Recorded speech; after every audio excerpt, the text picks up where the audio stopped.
Sejumlah partai politik mendaftarkan bakal calon anggota legislatifnya dari keluarga pimpinan partai politik. Dinasti politik atau politik kekeluargaan merupakan hal yang lumrah di Indonesia. Lalu akankah mereka dapat mengisi kursi kosong di Senayan?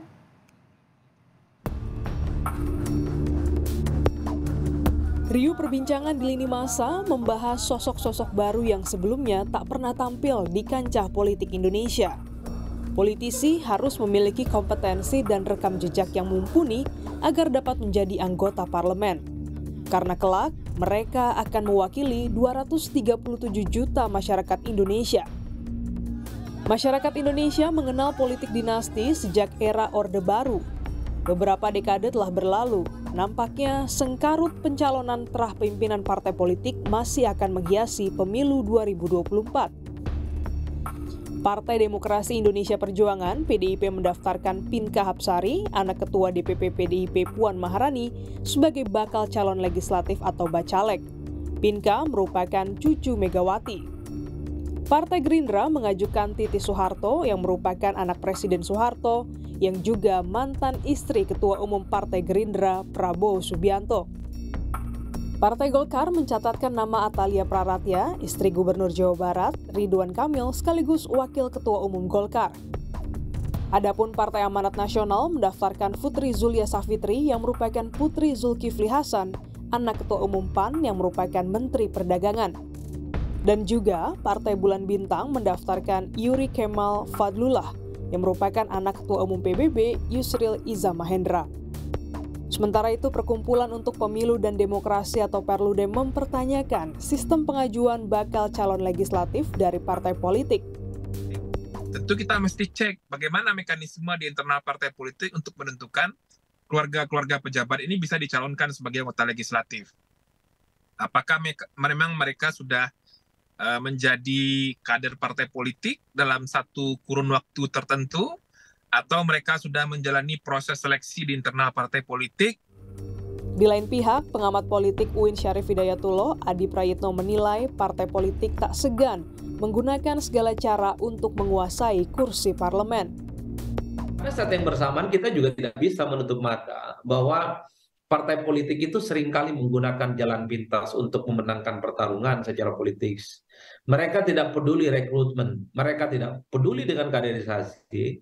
Yang mereka bayangkan adalah setiap pemilu legislatif mampu menambah kursi. Hasil survei Lembaga Survei Indonesia yang menempatkan Dewan Perwakilan Rakyat dan partai politik di posisi 2 terbawah lembaga yang dipercaya publik. Para anggota dewan dianggap tak mewakili suara masyarakat.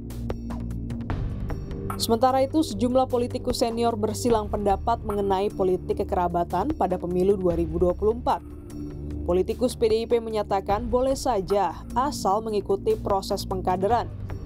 Sedangkan politisi Demokrat menganggap politik kekerabatan dapat menjadi batu sandungan bagi kader lain. Kami menganggap bahwa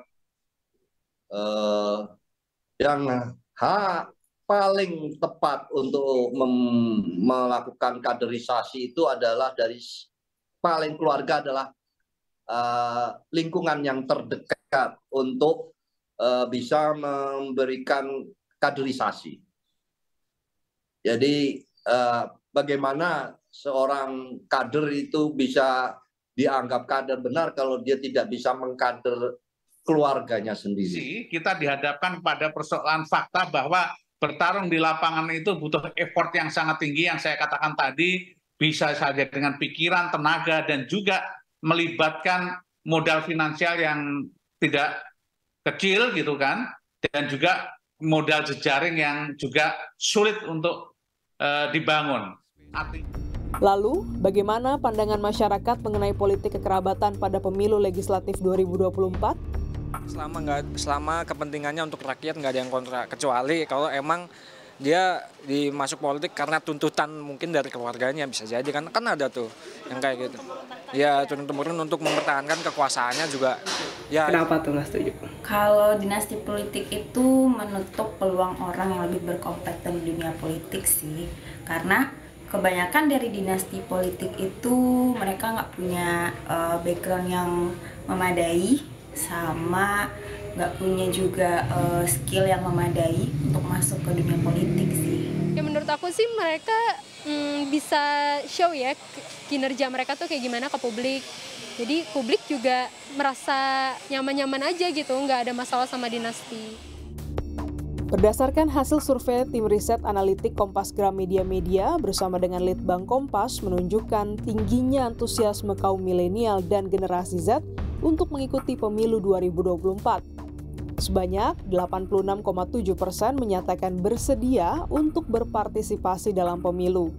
Sementara 10,7% masih menimbang dan 2,6% lainnya menolak mengikuti ajang elektoral tersebut. Setiap partai memiliki penilaian tersendiri untuk para kadernya berkontestasi di pesta demokrasi. Apakah dengan pencalonan kerabat petinggi parpol ini dapat meraih kursi sebanyak-banyaknya di parlemen? Apapun istilahnya, dinasti politik, politik kekerabatan, atau dompleng nama besar petinggi parpol, masyarakat semakin cerdas untuk menilai dan memilih calon wakil rakyat mana yang pantas membela aspirasi mereka dan bukan semata mewakili kepentingan kerabat ataupun partai politik. Namun, semuanya akan terbukti niskala mereka menjabat. Glenis Oktania, Renata Panggalo, Asri Gunawan, Kompas TV, Jakarta.